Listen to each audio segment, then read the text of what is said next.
How many of you have read the fantastic book, A Wrinkle in Time by Madeleine L'Engle? When I was a young child, in the mornings before school, I used to hide behind the bathroom door, keeping warm by the heat vent, devouring books. A Wrinkle in Time was one of those books that left an indelible mark on me. The story was a bit scary, but also exciting and magical. It tested the boundaries of my thinking. Could we really travel through time? Are there really other universes? And ultimately, could love conquer all? Hi, my name's Kelsy Trigg, and it's great to virtually be here with all of you. As I was reflecting on what I could share today that might be meaningful, I stumbled.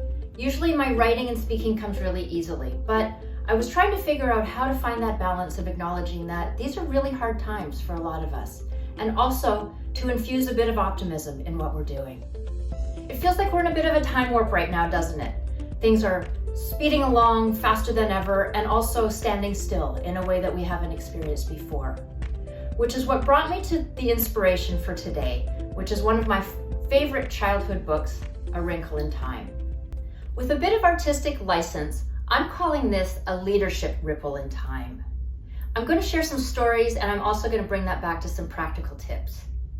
In A Wrinkle in Time, Meg goes on a journey of uncertainty, despair, and ultimately hope. And my hope is that through today, we can each take a little bit of optimism because we do each have a leadership ripple in time. I'll start by asking you to think about your own personal leadership ripple. And what I mean by that is think about the impact that you have on those around you, whether it's colleagues, students, team members, friends, family. We all have the opportunity to tap into our own strengths and to bring this to the table. And as I share some examples, remember, it's not about my ripple, it's about your ripple. I have the great privilege of leading an amazing team of smart, caring, funny human beings at SAP. And our job is essentially to help our 6,000 mid and first level leaders be better managers, be better leaders. My team is in 17 different countries, we speak 9 different languages, and so we've really crossed the cultural boundaries. But ultimately, being a better leader helps everyone, and there's a ripple effect that's a part of that. It's a great privilege, and I get to see this on a daily basis, which is part of why I love my job so much. I encourage you to think about where are the places that you also have that ripple effect on a daily basis. A personal example of a ripple effect that happened just recently for me was with a friend.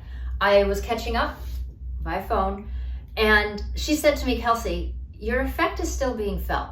And I said, "Well, what do you mean by that?" And she said, I was in a meeting just the other day, and I was talking with somebody, and I said, "I'm planting a seed." And I smiled because that's something that I say a lot. I'm planting a seed. There's a lot of reasons I say that. I think it's a really great visual. I think it's really helpful for people to think about growing something together and creating. But the important piece of that was she said, "You've never even met any of my colleagues, and you wouldn't know that that is a long-term effect that you've had." So think about ways when you have conversations with people or that you influence people that you may actually be having a ripple effect many years past what you think you will be. As I was preparing for this talk, I reached out to a dear friend, Adrienne Westwood, for some advice. We talked about the power of the ripple effect and the importance of small gestures in these times. She shared some brilliant observations and a very personal story. From Adrienne, in addition to seeing people crack slightly under the pressures of living with the pandemic now for a year, the ripple effect concept gives me a deep sense of peace because it reminds me of my gran in a few ways. Firstly, it gives me peace to remember that other generations have been through very hard things too. We're not alone and will probably survive. Secondly, it reminds me of something she taught me. Look for opportunities to pitch in and help. When life was challenging for her, loved ones, or the country, she would double down on what I think of as generous grace. This looked more like pans of her famous lemon bars totted in her trusty Tupperware around town, picking up a paintbrush, broom, hammer when needed. starting a quilting circle to make blankets to send overseas to the lads on the front. But it was more than just pitching in. Taking action, however small, breaks up the anxiety and gets us out of our own bubble. It helps to remind us that others are going through things far worse than what we're enduring, and that we do have the power to impact the world positively, no matter what's going on around us. I can't even imagine how far-reaching her ripples were and are felt. My sincerest thanks to Adrienne for sharing that with me. It warmed my heart, it was really personal, and the thought that in fact some of the struggles that we're dealing with now have happened in different ways, generation over generation. I love the comment, the ripple effect gives me a deep sense of peace. How profound is that? So my challenge to you is, where can you amplify your own effect? Again, this is not about me, it's not about Adrienne, it's not even about her gran. Where can we each have that impact over time?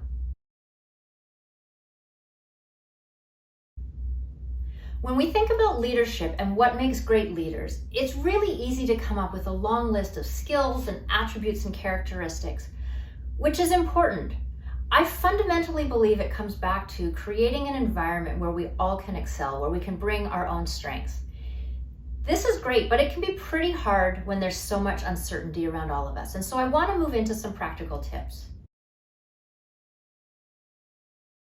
So my first set of tips is specific to leading in uncertain times. We are asking a lot of people right now. The other day, I saw a tweet from Marie Essie, and it said, I feel that this year performance reviews should have one question. Did you totally lose your shit? And if the answer is yes, you get expected. And if the answer is no, you get exemplary. I think that's a great lead into my first tip, which is we are all human beings and we need to keep our sense of humor. When we talk about uncertainty, one of the things that's important to remember is that uncertainty is tied to trust. And as leaders, trust is really foundational. Well, in all relationships really, is foundational to who we are and what we do. A colleague and dear friend of mine, Dr. Daryl Stickle, is actually one of the world's leading experts on trust. And he and I have been working together over the last couple of years. And one of the things that he talks about is, how do we as leaders, as students, as friends, as colleagues, as teammates, all of the roles that we have, how do we reduce uncertainty? Because when we can start to reduce uncertainty, we can raise trust. And when we raise trust, then people are coming from a place of confidence, not a place of fear.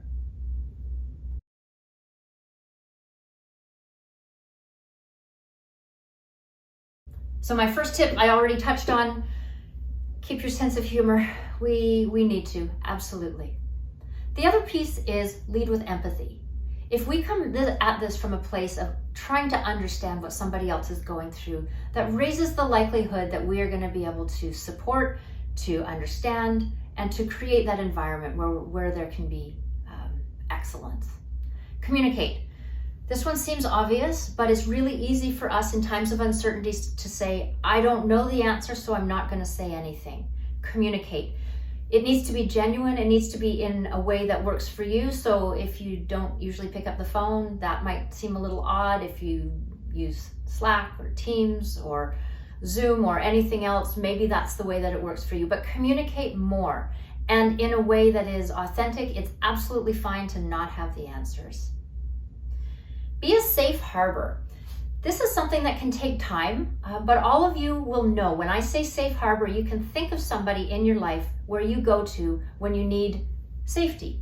And so think about that in terms of the schoolwork you're doing, the professional team you're leading, all of the elements there. And reduce the noise. This is an interesting one. Just this week I was talking with my team and we were talking about what are we doing this year, 2021, how are we focusing? And that's the key, the comment around focus. We need to reduce the noise. It's nice to have all of this option, social media, interaction, different ways, but really, when things are uncertain, reducing the noise so we know what to focus on is absolutely key.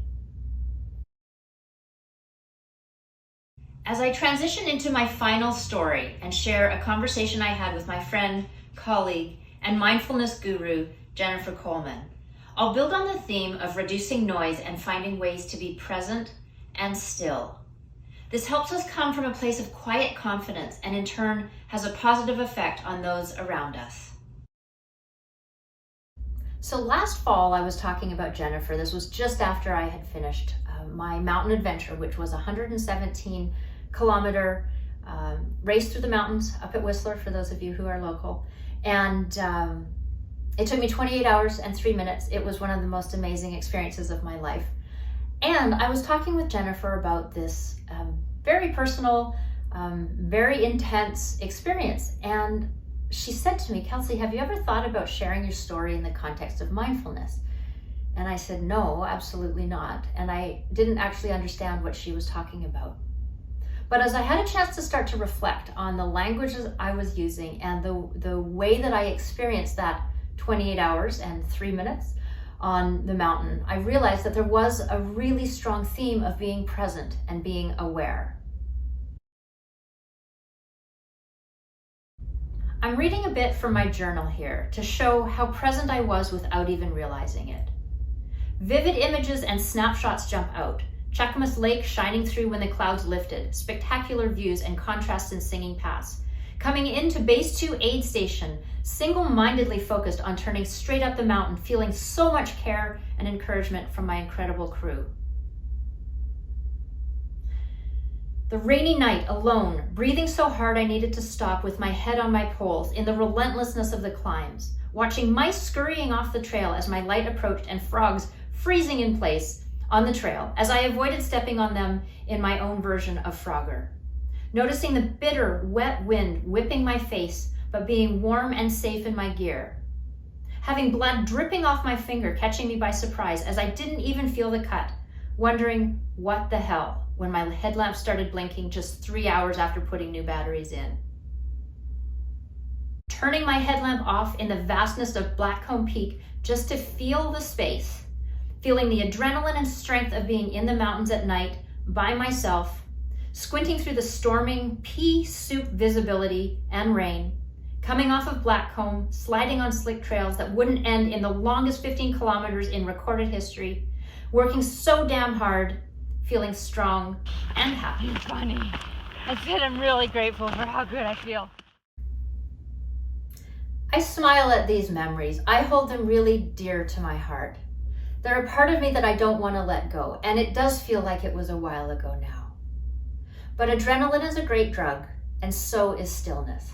So I encourage you to find a way that you can bring some of that stillness to help with the clarity, to help with the focus, and to get really in touch with how to reduce that noise and be present. We've covered a lot of distance today, literally and figuratively, and my hope is that when you've listened to some of my stories and practical tips, that there's been something in there that's resonated with you. We're all leaders, we all have a ripple effect, and even in trying times, we can look for a way to have that be a positive effect. When I bring it back to Meg in A Wrinkle in Time, I think about how it was challenging, it was uncertain. She figured out how to play to her strengths, even when it was scary. And I like to think that that is a way that we can all bring a little bit of optimism and have our own leadership ripple effect. Thank you.